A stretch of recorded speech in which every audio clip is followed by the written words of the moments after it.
কাশ্মীর নিয়ে এখনো কোনো লুঙ্গি চাটা পার্টির সেরকম কোনো পোস্ট দেখতে পেলাম না। এখানে কারণটা হচ্ছে যে সেখানে যারা মারা গেছে সকলেই হিন্দু।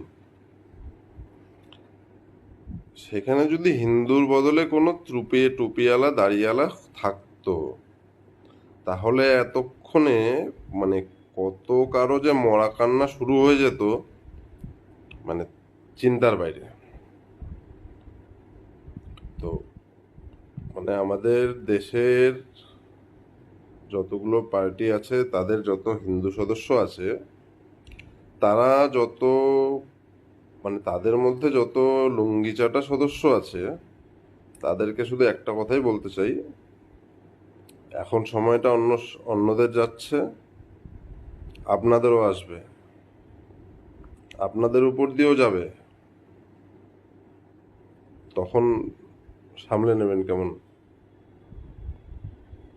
কিছু তো বলার নেই, আপনাদের চোখ তো খুলবে না।